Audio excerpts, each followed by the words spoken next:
Aloha, everyone. This is Chesapeake Movie Thoughts. And I'm talking toys today. I'm talking about Toy Story 4. And so I went to see it, and it's pretty good. It's a Pixar movie, and of course, Pixar are the masters of their craft. So, yeah, you expect it to have be good quality, and it was. Um, but many people were very satisfied with the conclusion of Toy Story 3. It seemed like a very natural ending for the series. And when they announced Toy Story 4, they were like, well, okay, maybe they've just hit on some story that's just so incredible, that'll just blow you away so much that it just has to be told, even though the series seems to have ended. And this is not really that. It's Toy Story 4 is not that. It's not going to blow you away. It's on par with Toy Story 2, I'd say. So it's not my favorite Toy Story film. I think Toy Story 3 is my favorite. But it is still a good solid movie, and it's worth a watch, worth seeing. But if it's really going to bother you that Toy Story 3 doesn't end the franchise, maybe skip it if that's really going to bother you. But it's still a good solid movie. Um, the movie has to do with Woody, and it focuses a lot more on Woody to the exclusion of other characters than previous films. So it is kind of different as Toy Story movies go. It's doing many things a little bit differently. So the focus is much more on Woody here, as opposed to other movies where like Woody and Buzz kind of shared the spotlight, and then the other toys, while being kind of side characters, were still very important side characters that were kind of always there. They kind of always got a lot of screen time, and so it's kind of an ensemble piece, but it did squarely focus on Woody and Buzz, despite kind of having elements of an ensemble piece. That is not present so much here, or at least not with the characters we expect. They do introduce some new characters, and they do become pretty important to this story. But the whole gang, Rex, Potato Head, Slinky Dog, Ham, all those characters, they are kind of sidelined. They're there, but they don't have all that much to do. And in fact, even Buzz, to an extent, is kind of sidelined. He does get more to do than they do, but he's kind of in the role they were, like important secondary characters. The spotlight isn't really on him. It is really on Woody and Bo Peep. I'm sure you've seen the trailers. So Bo Peep returns in this, and she's a very important, very big part of it. There's our new antagonist, Gabby. There's a few other toys, a couple of stuffed toys from a carnival booth. Bunny and Ducky, who their gimmick is they're two stuffed toys, but they're stitched together at the hand, so they're kind of connected to each other. And there's the Duke Kaboom, a Canadian motorcycle stunt daredevil action figure, voiced by Keanu Reeves, who comes in. And like Buzz kind of ends up catching up with the rest of it and joining that crew for a while. And so so these kind of take over as our like important secondary characters, and the focus kind of being on Woody and Bo and well, Forky. Forky kind of kicks this whole thing off. There's a new character introduced early in the film when Bonnie makes him as a craft project out of spare parts in the trash, and so she's making this homemade toy, and this toy comes to life. And now, with the character like this, I was thinking that Toy Story 4 might shed a little light on what the rules of this world are. Exactly, what qualifies a toy to come to life, because not every toy does.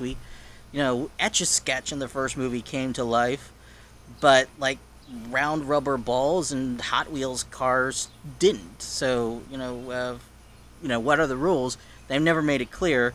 And I thought, okay, well, maybe this one will make it clear, because they've gotten something that they brought in this character that raises all those questions, and they do acknowledge that it raises all those questions, but it never cares about answering them. There is a line in the movie early on where Trixie, when introduced to Forky, when Woody's introduced Forky to everybody else, Trixie says, I have one question. Well, actually, I have them all. I have all the questions. But all the questions never get answered. None of those questions get answered. So, although I do think that line needs to be a meme, because that is a very useful line that's going to come into play in many situations. But uh, yeah, so I thought, maybe there'd be a little bit of the mythology, although that's never been what Toy Story's really been about. It's never really been about its own mythology.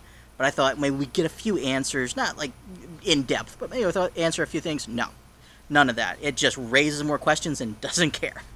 Um, so you have Woody, who is in a situation similar to where he was in the first Toy Story movie.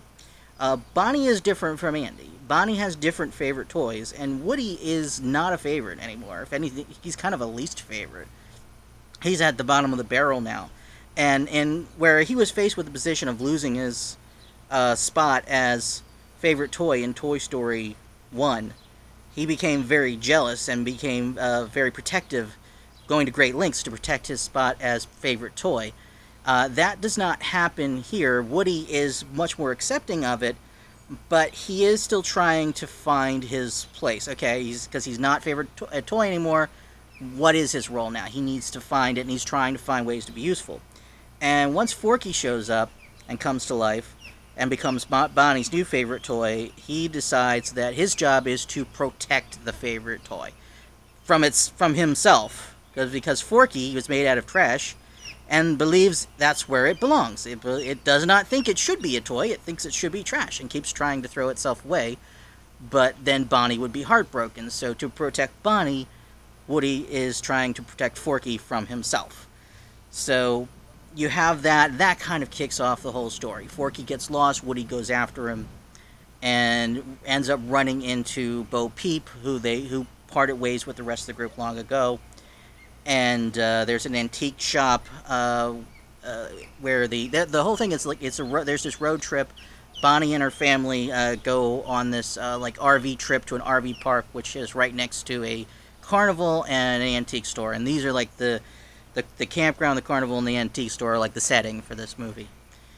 And a lot of fun stuff happens, but again, it's just a solid movie. It's not going to change the way you look at these Toy Story movies.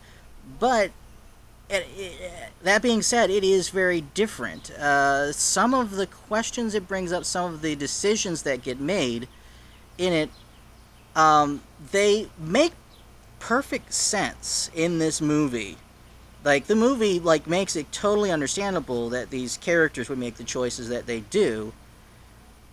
But these choices may seem a little odd and maybe a little out of character when you consider Toy Story 4 in connection with all the rest of the other Toy Story movies. When you consider the whole the franchise as a whole, Toy Story 4 seems to be de-emphasizing the importance of elements that were considered of the utmost importance in some of the other movies.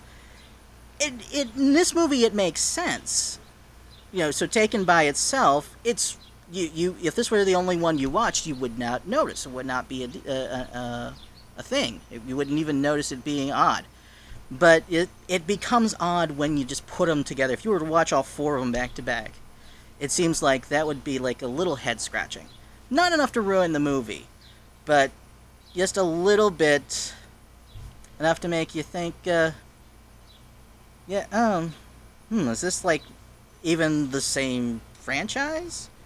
Obviously it is, but it seems to be telling us, it seems to have different priorities now.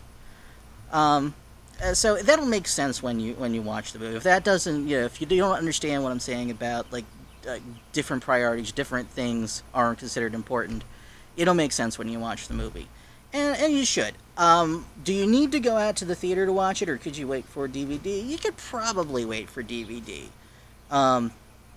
But it's it's not going to be a waste of money if you want to go out and see it. If you feel like going out to the movies to see it, sure, go ahead. It's fun. Just don't expect the the movie to justify bringing back the franchise that had so neatly wrapped up in Toy Story 3. Just don't expect it to do that, and it'll be fine. Still a good movie, still good, solid film. Okay, anyway, like, comment, subscribe, and that's a wrap.